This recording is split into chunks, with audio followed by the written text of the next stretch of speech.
Que el Señor bendiga su palabra en esta tarde.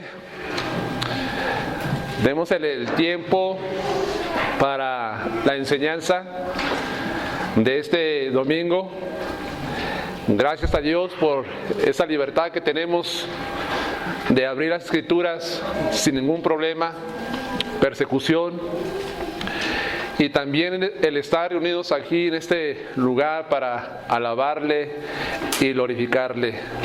Alabado sea el nombre de nuestro Dios. Hermanos, las últimas palabras de la Biblia, me estoy refiriendo al libro de Apocalipsis, terminan con unas palabras que nos debe de llevar a nosotros a la reflexión.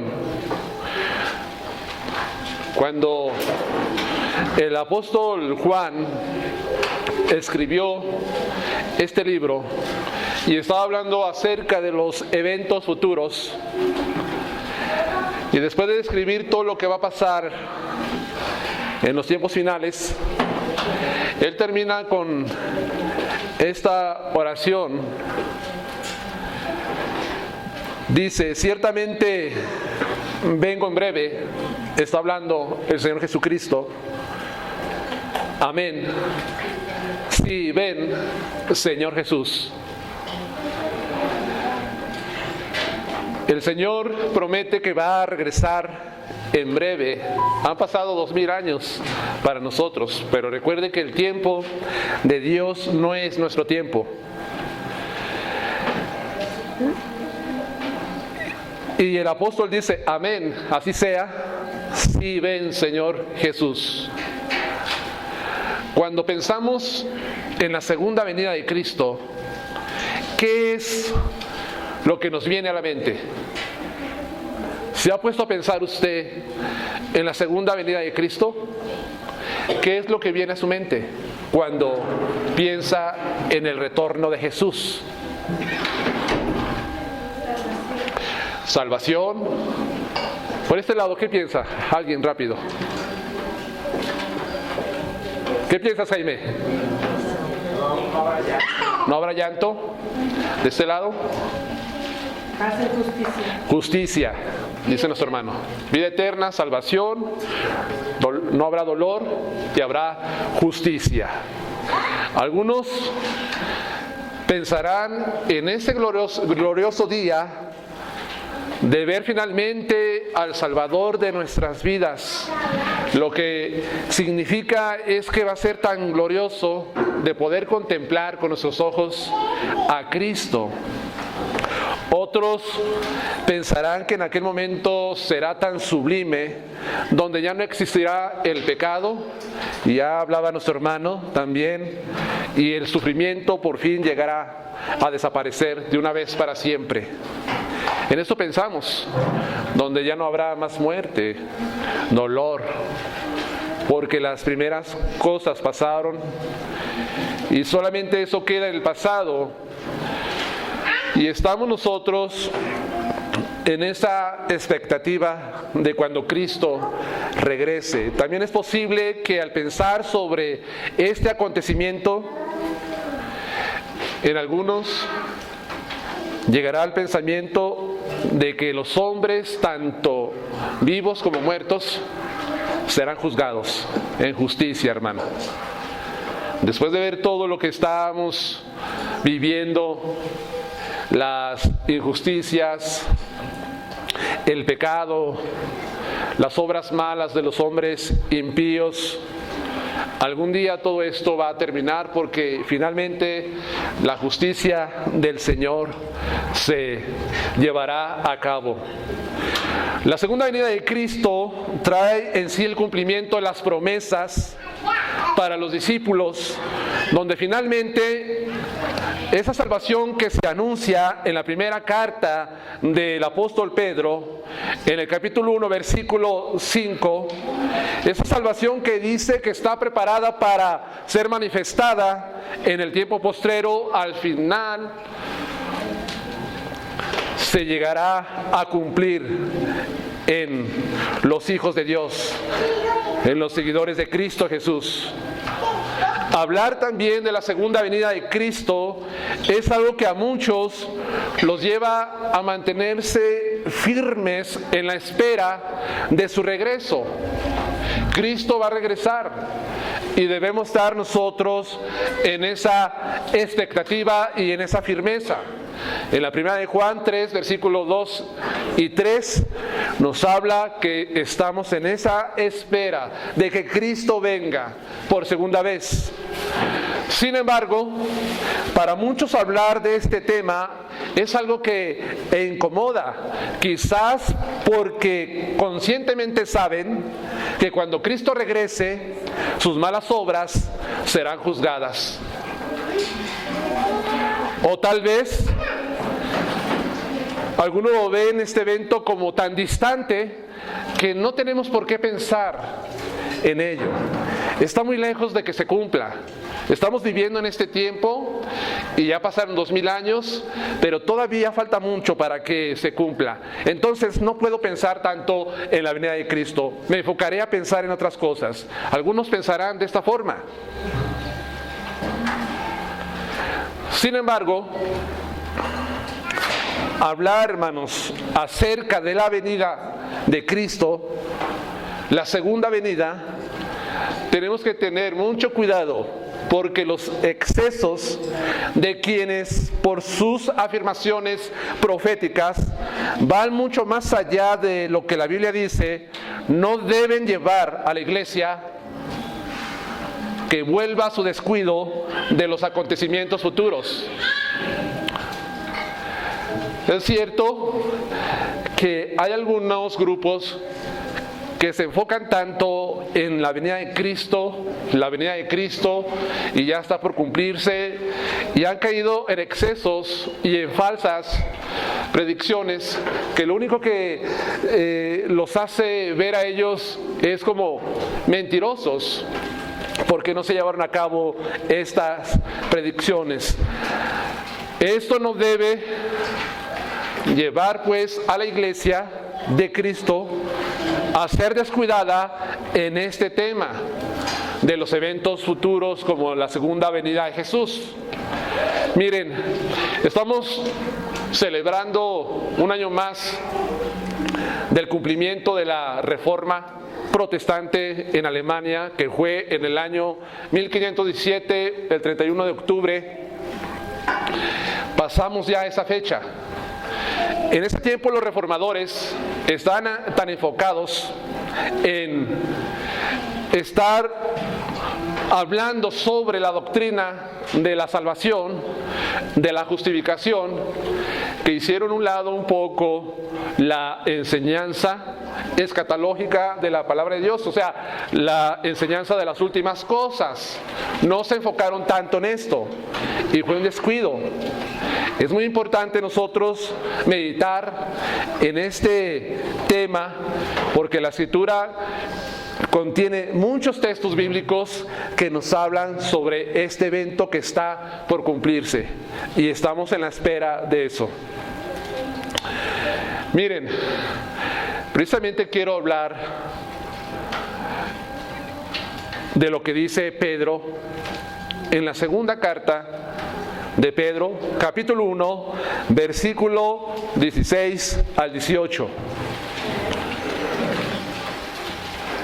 Y el tema de esta enseñanza es recordad que Cristo regresará. Recuerda que Cristo regresará. Esta verdad es tan importante que la recordemos, ya que al estar recordando que Cristo viene por segunda vez, trae un efecto en cuanto a la manera de vivir del cristiano. Afecta nuestra manera de vivir. ¿Y por qué estoy hablando nuevamente acerca de recordar? Porque originalmente, hermanos, la Biblia no fue escrita en capítulos ni versículos, ni en esas divisiones que nosotros encontramos actualmente en la palabra de Dios. No fue escrita así. Entonces el apóstol Pedro sigue todavía con esa idea de que nosotros debemos estar recordando siempre estas cosas, las verdades de la palabra de Dios. Y un tema central en esta carta, mejor dicho, el tema central precisamente tiene que ser la venida de Jesucristo por segunda vez. Con esto, hermanos, de lo que estoy hablando, quiero llevarlos a ver tres cosas. ¿Por qué nosotros debemos estar recordando que Cristo va a regresar por segunda vez? Mire, número uno, tenemos que recordar que Cristo va a regresar por segunda vez por el testimonio apostólico. Por ese testimonio apostólico que se da en estos versículos en cuanto a la venida de Jesús. Dice el versículo 16 al 18: porque no hemos dado a conocer el poder y la venida de nuestro Señor Jesucristo siguiendo fábulas artificiosas, sino como habiendo visto con nuestros propios ojos su majestad. Pues cuando Él recibió de Dios Padre honra y gloria, le fue enviada desde la magnífica gloria una voz que decía: este es mi Hijo amado, en el cual tengo complacencia. Y nosotros oímos esta voz enviada del cielo, cuando estábamos con Él en el monte santo. Dice Pedro que ellos escucharon la voz de Dios en aquel entonces, cuando estaban en el Monte Santo. Obviamente se está refiriendo a la transfiguración. Más adelante vamos a hablar sobre esto, pero yo le planteé una pregunta que el apóstol Pedro quiere que los lectores de esta carta estén recordando la segunda venida de Jesucristo. ¿Por qué debemos recordar que Cristo regresará? Por el testimonio apostólico. La doctrina de la segunda venida de Cristo fue algo que esta iglesia ya había escuchado anteriormente. Pero el apóstol Pedro dice que no solamente él anunció acerca de esta enseñanza, sino que él usa una palabra en el versículo 16, hemos.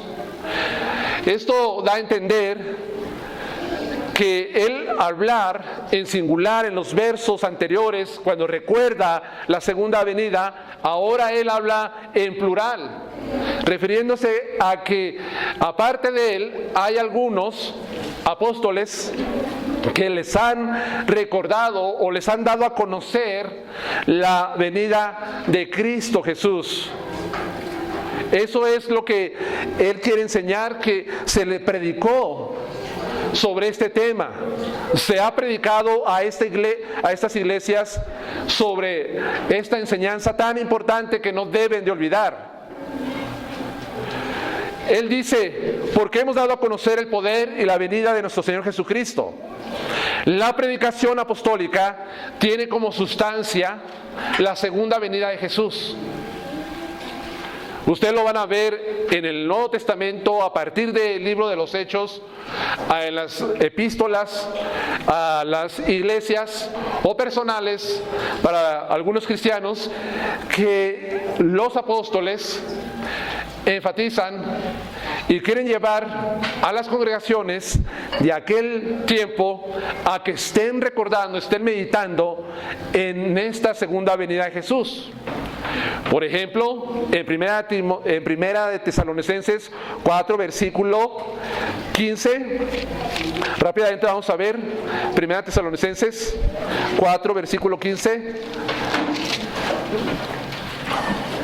Por lo cual os decimos esto en palabra del Señor, que nosotros que vivimos, que habremos quedado hasta la venida del Señor, no precederemos a los que durmieron. Aquí Pablo le está diciendo a esta iglesia que la venida de Cristo es una realidad. Le está hablando sobre otro tema que no es el tema que yo estoy abordando en esta ocasión. Pero quiero que note usted que dice acerca de la venida de Cristo. La venida de Cristo. No solamente Pablo habló sobre la venida de Cristo y dio testimonio, sino también el apóstol Juan. Ya hablamos en el libro de Apocalipsis que él fue el que lo escribió, pero en la primera carta del capítulo 3 versículo 2 dice: amados, ahora somos hijos de Dios y aún no se ha manifestado lo que hemos de ser, pero sabemos que cuando Él se manifieste seremos semejantes a Él, porque le veremos tal como Él es. Cuando Él se manifieste, ¿cuándo? En su segunda venida. Y Santiago capítulo 5 versículo 7, también escribiendo a estos cristianos a los cuales está dirigida la carta, les dice en el capítulo 5 versículo 7: por tanto, hermanos, tened paciencia hasta la venida del Señor. Mirad cómo el labrador espera el precioso fruto de la tierra, aguardando con paciencia hasta que Él reciba la lluvia temprana y tardía. Aquí Santiago también toca el tema de la segunda venida de Cristo Jesús. Y no solamente hay un testimonio apostólico en cuanto a la venida de Jesús por segunda vez, sino que Cristo mismo, en Juan capítulo 14, Él hablando a sus discípulos en ese famoso discurso del aposento alto, Él instruye, les enseña que Él va a la casa del Padre, pero que va a regresar nuevamente. Dice en el versículo 1: no se turbe vuestro corazón, creéis en Dios, creed también en mí. En la casa de mi Padre muchas moradas hay. Si así no fuera, yo os lo hubiera dicho. Voy pues a preparar lugar para vosotros, y si me fuere y os preparare lugar, vendré otra vez y os tomaré a sí mismo, para que donde yo estoy, vosotros también estéis. Aquí vemos entonces testimonio de los apóstoles y el testimonio también de Cristo en cuanto a la segunda venida de Él. Es una enseñanza que nosotros encontramos, repito, a lo largo y ancho en el Nuevo Testamento. Pero quiero que volvamos a la carta que estamos analizando, la primera de Pedro, capítulo 1, en el versículo 16. Dice Pedro: porque os hemos dado a conocer el poder y la venida de nuestro Señor Jesucristo.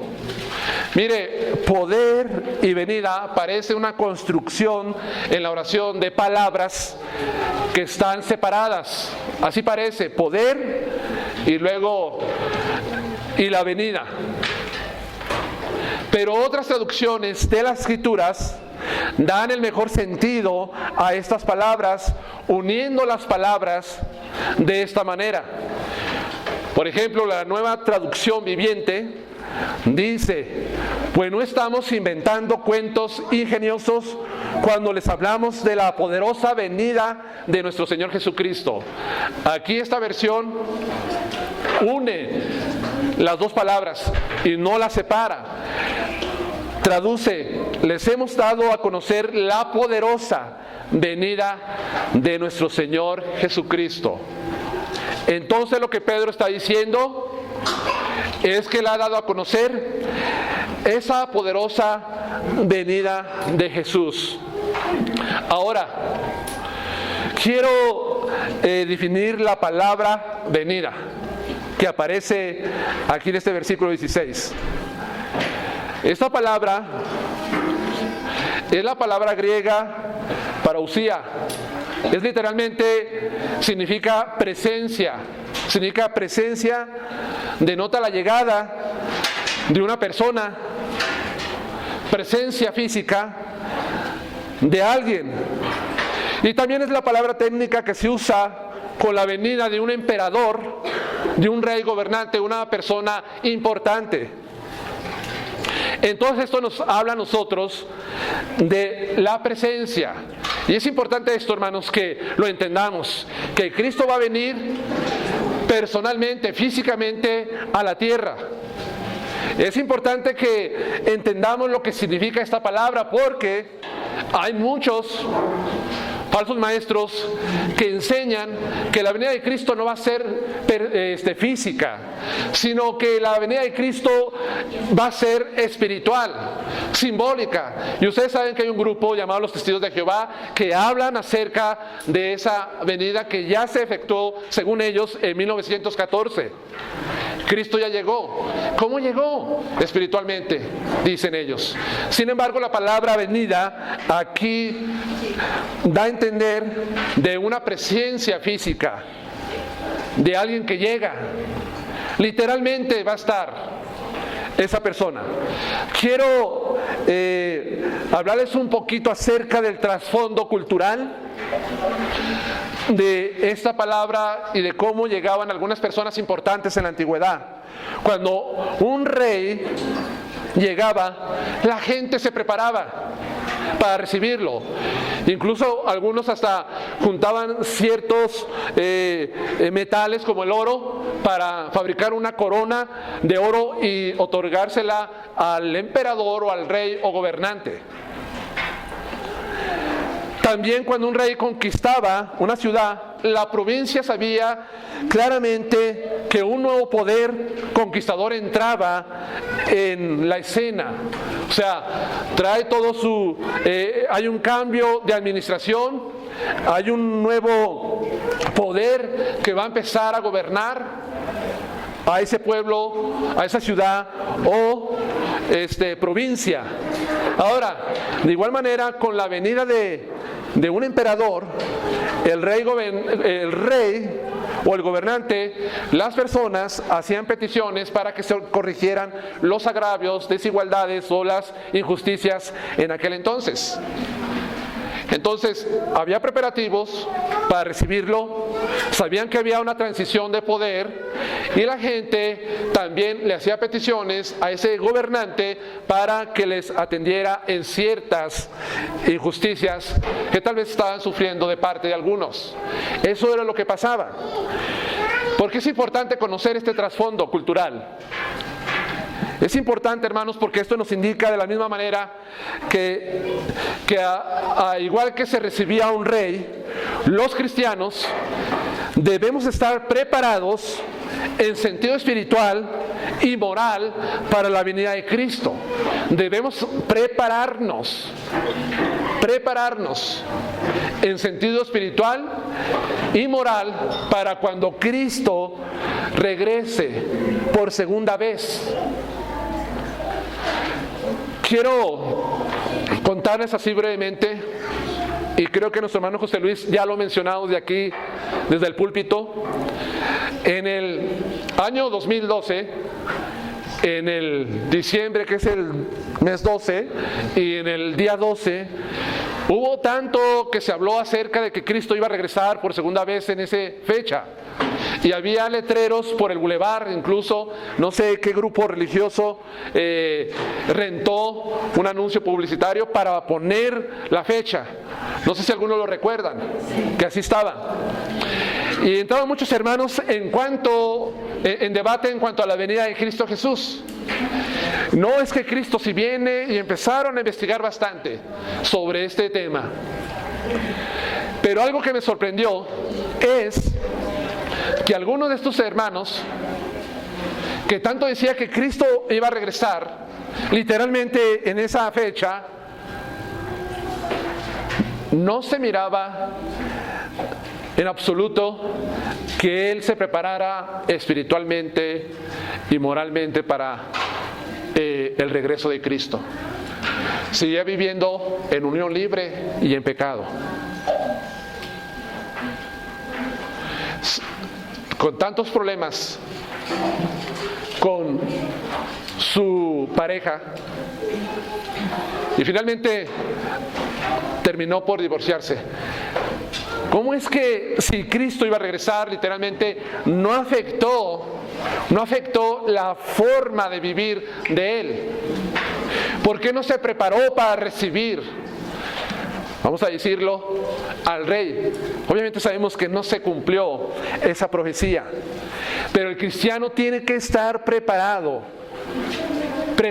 espiritualmente. Hay algunas parábolas en los evangelios que nos hablan acerca de estar preparados para cuando venga el novio, que es Cristo Jesús, y para que nuestro aceite no falte. Habla acerca de una preparación espiritual. Entonces, hermanos, no solamente debemos entender que debemos estar preparados, sino que sabemos que al momento que Jesús regrese, una nueva era comenzará para nosotros. Un nuevo periodo para la iglesia, para la humanidad. Va a comenzar. Isaías 11 nos habla mucho acerca de eso. Todo esto va a terminar. Si hoy vemos las injusticias y vemos sistemas políticos corruptos que no hacen caso, que están más interesados, preocupados por las cosas materiales, la extorsión, etcétera, etcétera, cuando Cristo regrese, Él va a terminar con todo esto. Ya no va a estar esa injusticia. Ya cuando las personas claman por justicia porque pierden a un ser querido en manos de la delincuencia, la inseguridad, o te asaltan, o te agravian, etcétera, etcétera, en ese tiempo Cristo va a entrar a gobernar con justicia y con vara de hierro, dice la Escritura. De igual manera, con la venida de un emperador, el rey gobernante, o gobernante más bien, se hacían peticiones para corregir los agravios. Todo va a ser corregido, hermano Pedro, cuando Jesús venga por segunda vez. Ahora, ¿por qué el apóstol Pedro está tocando este tema de la venida de Cristo? ¿Cuál sería la razón por la cual tiene que abordar esto? Mire, una de las razones sería porque los falsos maestros atacaban la segunda venida de Cristo. Estaban atacando, cuestionando que Cristo regresara por segunda vez. Los falsos maestros. Y un peligro para la iglesia que negara esta verdad. Alguien dijo respecto a los falsos maestros, y haciendo un análisis sobre por qué Pedro aborda este tema y quiere que lo recuerden. Un escritor dice: con toda probabilidad, el escepticismo de falsos maestros tenía que ver con su estilo de vida inmoral. Si no había segunda venida, no habrá juicio. No hacía falta preocuparse por llevar una vida piadosa o santa. Si no hay venida de Jesús, una segunda venida, pues obviamente no va a haber un juicio. ¿Y para qué preocuparnos en vivir de una manera piadosa y santa, justa en esta tierra, si no hay nada de eso? Es por eso que ellos vivían una vida libertina. No se preocupaban por el juicio eminente que dice Pedro que vendría sobre ellos. Miren, he notado que los hombres, para deshacerse de todo límite moral, escúcheme bien, Los hombres, para deshacerse de todo límite moral, buscarán cualquier forma de eliminar toda verdad que se oponga a su estilo de vida. ¿Sí me entendieron? Sí. Esta es la razón por la cual muchos no creen en la existencia de Dios. ¿Por qué no creen en la existencia de Dios? ¿Será un problema intelectual? ¿Porque no hay evidencias de la existencia de Dios? Claro que no. ¿Por qué algunas personas no creen en el infierno? Muchos jóvenes dicen, yo no creo en el infierno. Predicando en la plaza, cuando salimos en el tablero, te encuentras a mucha gente que dice, Dios no existe el infierno está aquí en este mundo. Y miren qué infierno tan hermoso tenemos en esta tarde, con un sol, un cielo azulado y un sol hermoso. No es claro eso no es. Bueno, les comentaba que el problema no es intelectual, sino es una cuestión de moral. Es una cuestión de moral. Al hombre no le conviene creer en la existencia de Dios y en el infierno porque no quiere dar cuentas. No quiere dar cuentas de sus actos morales. Y prefieren tener la imagen muchas veces de un simio que no pide ninguna moralidad, que la imagen del Dios vivo y verdadero que hizo los cielos y la tierra. No quieren. La gente prefiere, Manuel, no pensar en el infierno. ¿Por qué? Porque no quieren tener una conciencia que esté despierta en cuanto a ese tema, porque ellos quieren vivir su vida sin límites, sin sentirse culpables, pero aunque tratan de huir de la conciencia y quisieran despedazarla y deshacerse de ella, allí va a estar siempre, porque Dios lo puso en el ser humano. Fue la constitución en la cual Dios formó al hombre. Entonces, esto era lo que estaba pasando en este tiempo de la carta. No creían en la segunda venida de Cristo porque no les convenía creer.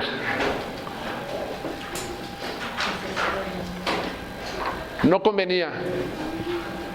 Vamos a comer, beber y a gozarnos que mañana moriremos. Es posible que fuera la idea de muchos. No pensemos en lo que viene en el futuro, no pensemos en el más allá.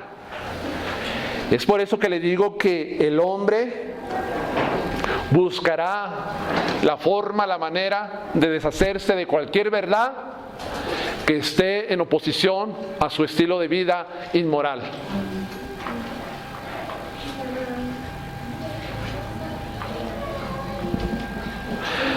Ahora, esto que el apóstol Pedro enseña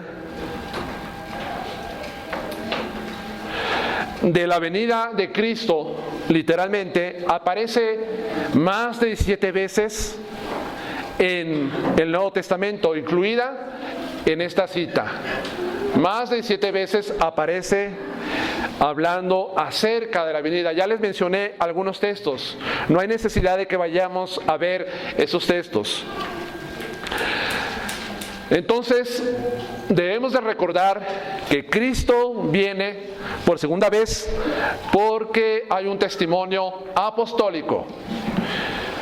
Número 2, el testimonio está basado en hechos reales. Dice el versículo 16: no les hemos dado a conocer el poder y la venida del Señor Jesús, siguiendo fábulas artificiosas.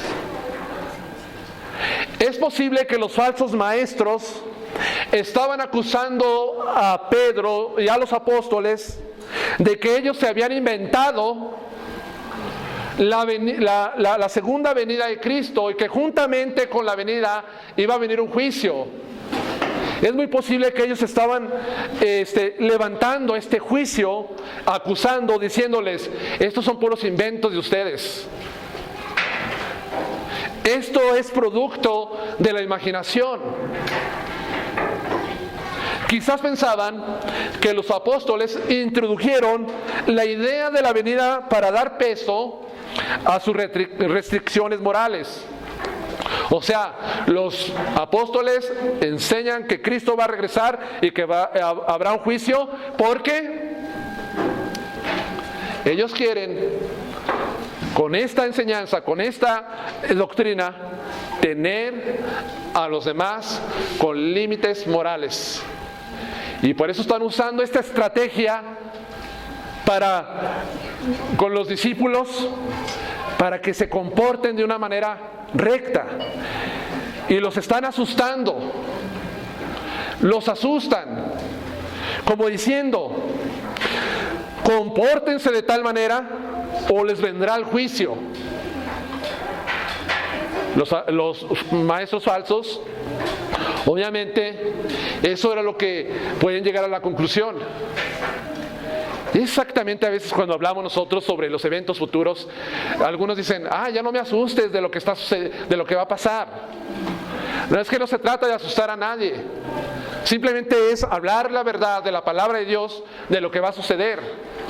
A mí me asusta lo que dice el Apocalipsis, no quiero pensar en eso. A mí me asusta de la gran tribulación. Hablemos de otro tema, pero ¿por qué ignorar de algo que va a suceder y que las Escrituras lo dicen? Entonces, estos maestros fraudulentos levantaron esa acusación de que era invento de los apóstoles para que los demás se comportaran de una manera justa y también para infundir el miedo, el temor en ellos. Ahora, Pedro hace una defensa. Él dice que su enseñanza no es producto de fábulas artificiosas. La palabra fábula es donde proviene la palabra mito. Eso significa en el griego la palabra mito. Y artificiosa es la palabra que nos quiere enseñar ingenioso o ingeniosas. Lo que está diciendo prácticamente no son mitos ingeniosos, inventados, producto de la imaginación del hombre. Eso está diciendo Pedro. Recordemos nosotros que cuando nos referimos a un mito, ¿qué es un mito? ¿Qué es un mito? Es un cuento. Un cuento. Es algo que no es verdad. No es verdadero un mito. Y Pedro dice que esta enseñanza no es un mito, es algo verdadero. En la cultura grecorromana estaba llena de mitos, especialmente los griegos. Tenían,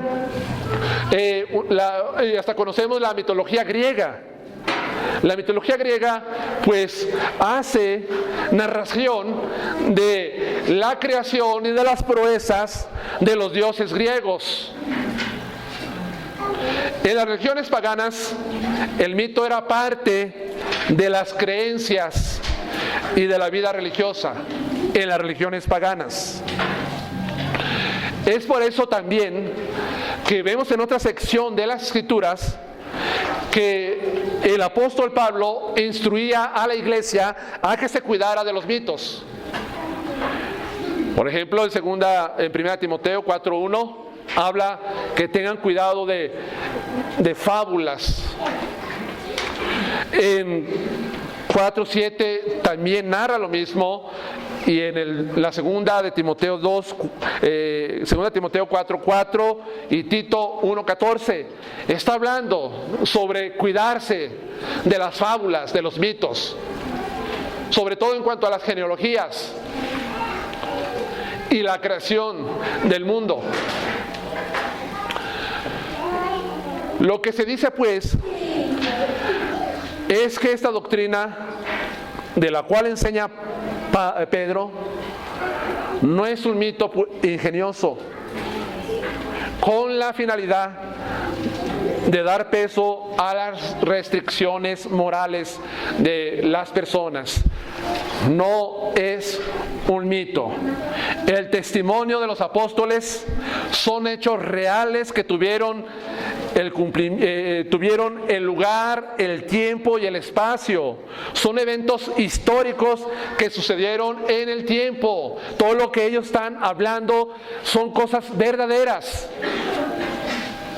que sucedieron en la historia, en el tiempo. Ahora, no solamente este ataque de la doctrina de la segunda venida de Cristo era para el tiempo de Pedro.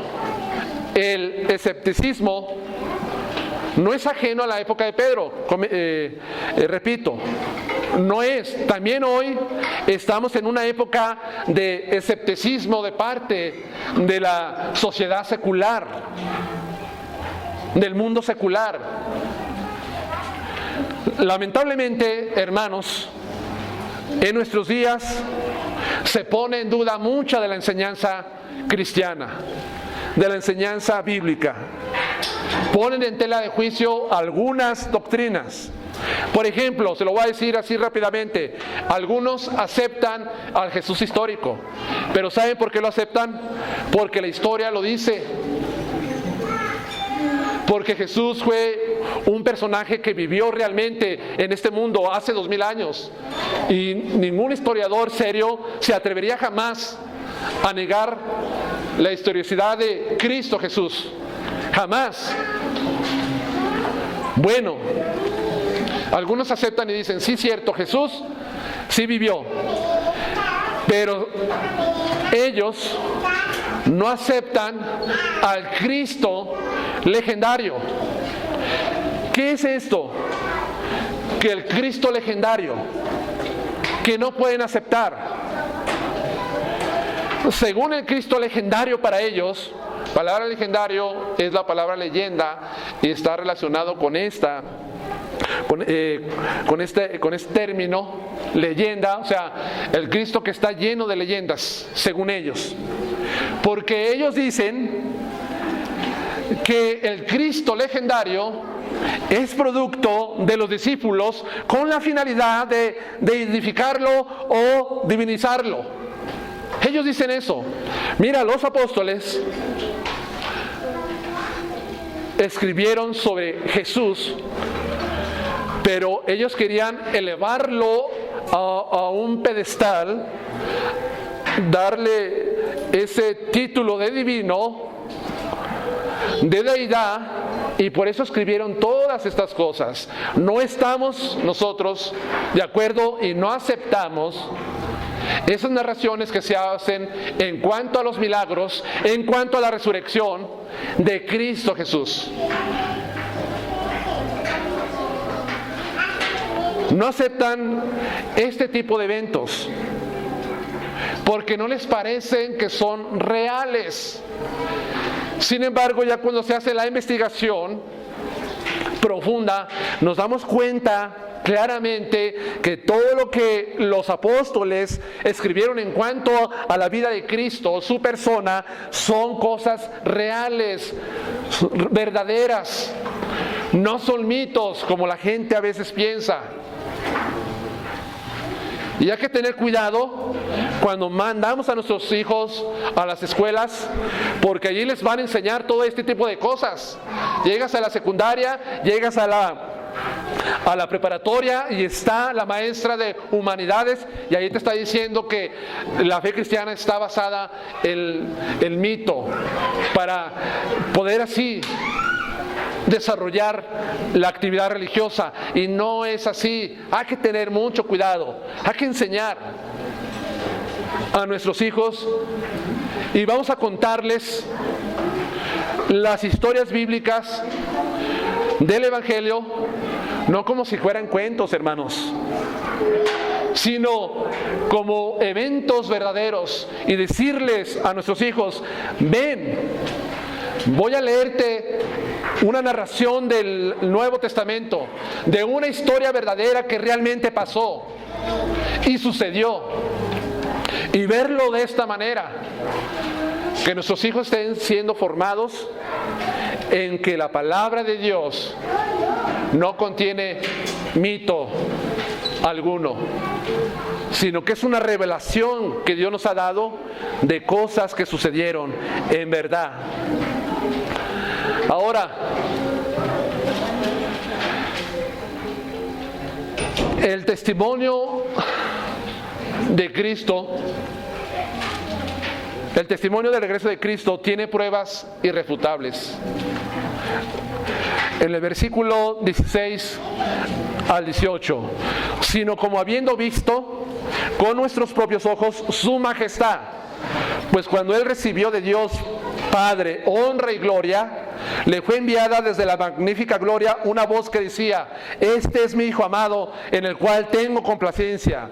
Y nosotros oímos esta voz enviada del cielo cuando estábamos con Él en el monte Santo.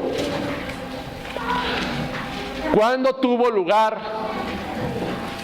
ese evento del cual los apóstoles dan testimonio de la poderosa venida de Cristo? ¿Cuándo sucedió? Bueno, Pedro dice que esto sucedió en el Monte Santo, en el versículo 18. Y en Mateo capítulo 17, quiero que me acompañe esta cita, porque esto que está enseñando Pedro está tomado de este suceso. Mateo 17, versículo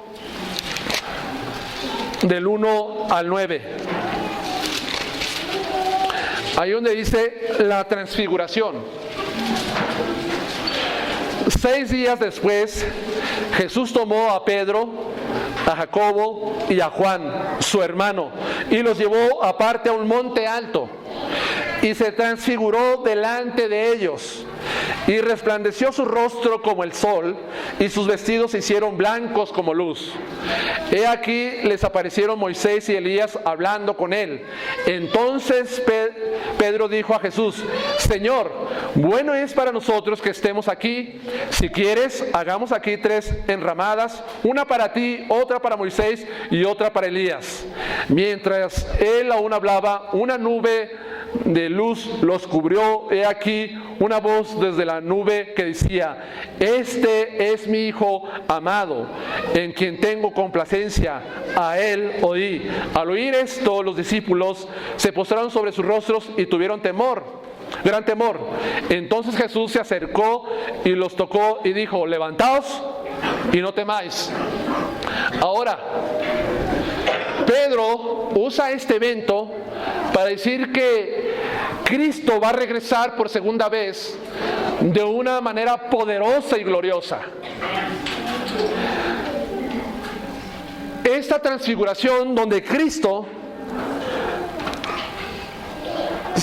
se transforma, que su rostro es como el sol y sus vestidos se hicieron blancos como la luz, es una anticipación de lo glorioso que será la segunda venida de Jesús a este mundo.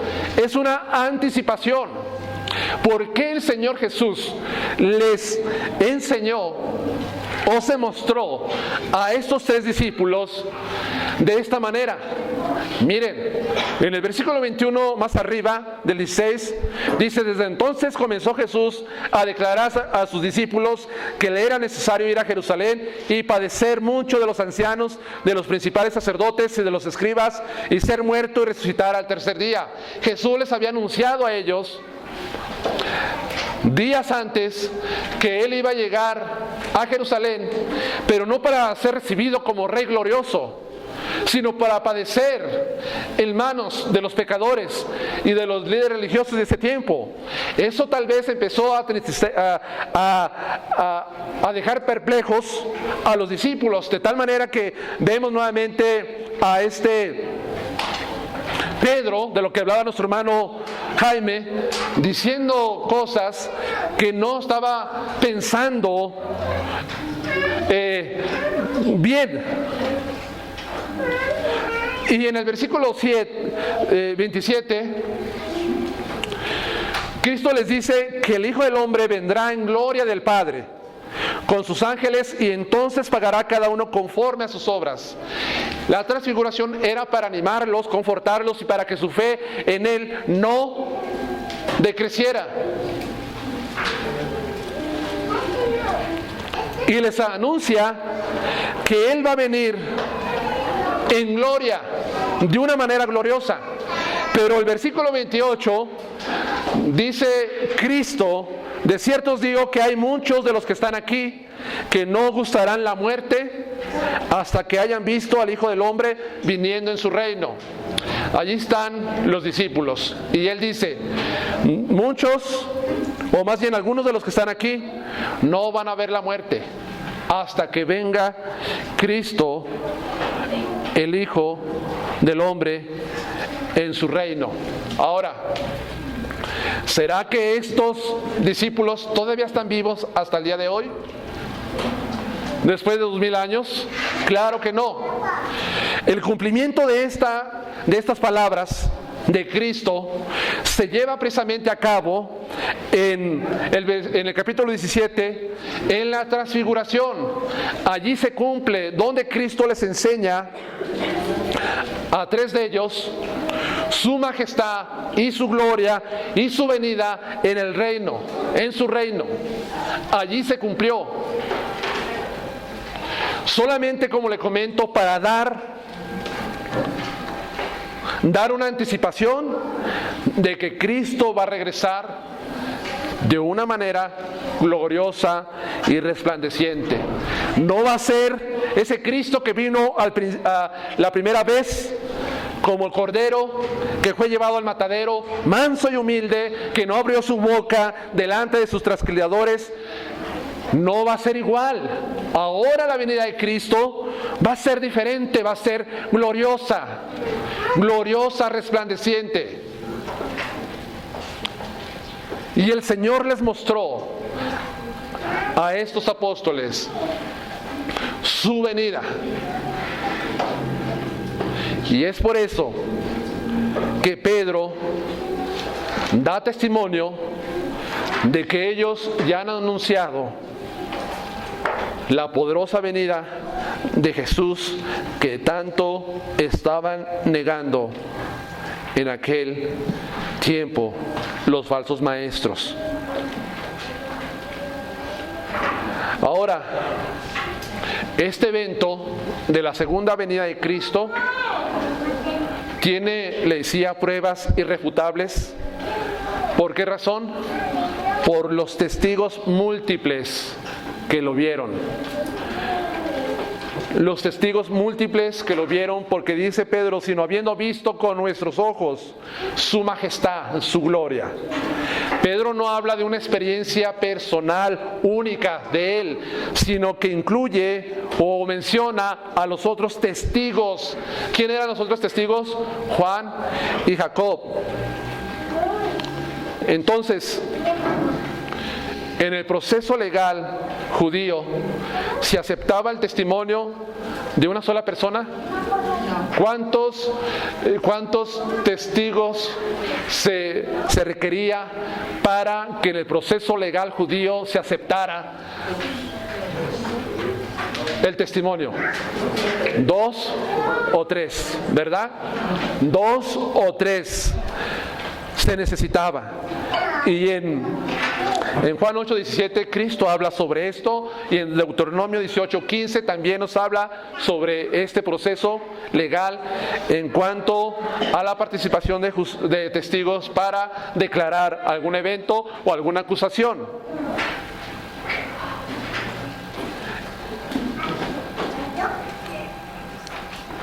es importante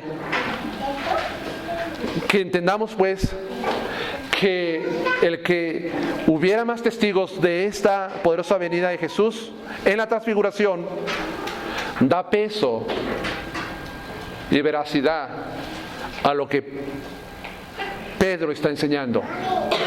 Es semejante cuando el apóstol Pablo escribe en 1 Corintios 15 sobre la resurrección de Cristo. ¿Cuántos testigos menciona Pablo? Dice que a él se le apareció el Señor como un abortivo último de los apóstoles, pero se le apareció a Cefas, a Pedro, a Jacob, y también menciona que a más de 500 hermanos, más de 500 hermanos se le apareció. Imagínense el peso que tiene más de 500 hermanos viendo a Cristo resucitado. Eso no se puede negar, son pruebas irrefutables en cuanto, en este caso, a la resurrección de Cristo, pero aquí más de 2 testigos en la poderosa venida de Jesús, en la transfiguración. Ahora, no solamente ellos son testigos de que les hayan dicho o contado. No, son testigos oculares, testigos que vieron esto. Dice, sino como habiendo visto con nuestros propios ojos su majestad. Ellos contemplaron este suceso. No fue una, ¿cómo se le puede llamar? Alucinación. No fue que ellos estuvieran alucinando. No fue un sueño, no fue una visión. Fue un acontecimiento que ellos contemplaron con sus propios ojos, que estaban observando esa majestad gloriosa de Cristo. Ellos son testigos de primera mano en cuanto a la venida de Jesús. En Juan capítulo 1:14 dice, y vimos su gloria, dice Juan, su gloria como la del unigénito del Padre, lleno de gracia y de verdad. Ellos vieron su gloria. Y obviamente está refiriéndose a ese momento de la transfiguración. También, hermanos, ellos escucharon. Porque dice en el versículo 18, y cuando nosotros oímos esta voz enviada del cielo, que decía, este es mi Hijo amado, en cual tengo complacencia. Fueron testigos auriculares, escuchando con claridad del mismo Dios estas palabras. Ellos no escucharon un trueno. Algunos, como le digo, que quieren quitar lo sobrenatural de la palabra de Dios, dicen que lo que ellos escucharon fue un trueno. ¿Y un trueno qué dice? Allí no hay palabras coherentes, no hay nada. Sin embargo, lo que ellos escucharon fue palabras claras del Dios mismo. Palabras claras del Dios mismo. Una oración coherente. Lo que dice Pedro. Y literalmente un escritor dice, cuando habla sobre este es mi hijo amado en cual tengo complacencia, está dando a entender, esto es de mi mismo ser, afirmando la deidad, la divinidad de Cristo en ese momento. Para terminar, hermanos, le decía yo al principio que los falsos maestros estaban negando la venida porque más bien se oponía a el estilo de vida inmoral que llevaban.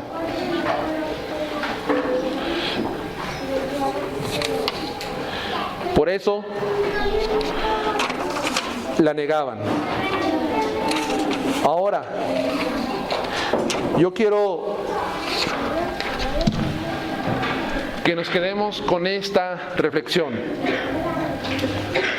Si nosotros estamos recordando de que Jesús va a venir un día, que no sabemos cuándo regrese, ¿cómo afecta el tener esa memoria, conciencia de ese regreso que ya está profetizado en las Escrituras? ¿Cómo debe de afectar mi vida personal, mi vida cristiana? Bueno, debe de afectarnos en cuanto a vivir en santidad y en piedad. Dice Pablo en Filipenses capítulo 4, versículo 5, se lo voy a leer. Vuestra gentileza sea conocida de todos los hombres. El Señor está cerca. Está diciendo que vivamos de una forma tan gentil, no gentil en el sentido de no tener a Cristo, sino tener ese cuidado para con todos, porque el Señor está por regresar. También dice en Colosenses capítulo 3, versículo 4 y 6, cuando Cristo, vuestra vida, se manifieste, venga, se aparezca literalmente aquí, entonces vosotros también seréis manifestados con Él en gloria. Yo obviamente le digo que en las Escrituras no hay esas divisiones que nosotros tenemos. Y dice el versículo 5, haced morir pues lo terrenal en vosotros: fornicación, impureza, pasiones desordenadas, malos deseos y avaricia, que es idolatría, por los cuales la ira de Dios viene sobre los hijos de desobediencia. Aquí la venida de Cristo la relaciona a que también tenemos que estar haciendo morir lo terrenal, y da una descripción de lo que se refiere. Nuestra vida tiene que ser llevada a vivir una vida santa, piadosa, apartada del pecado. Y finalmente el versículo que voy a leer en esta tarde es Tito, versículo 2, del 11 al 13. Porque la gracia de Dios se ha manifestado para salvación a todos los hombres, enseñándonos que renunciando a la impiedad y a los deseos mundanos, vivamos en este siglo sobria y justa y piadosamente, aguardando la esperanza bienaventurada y la manifestación gloriosa de nuestro gran Dios y Salvador Jesucristo. ¿Qué nos enseña? Que si estamos aguardando esa esperanza bienaventurada, debemos de renunciar a la impiedad y estar en la expectativa del regreso de Cristo. ¿Cómo? Viviendo sobria, justa y piadosamente. Recordemos que Cristo va a regresar y va a ser un evento glorioso donde vamos a ver a nuestro Salvador, donde nos vamos a gozar y va a desaparecer nuestro sufrimiento, nuestro pecado, pero también no se nos olvide que si vivimos impíamente vamos a ser reprendidos, censurados por el Señor. Que Dios les bendiga.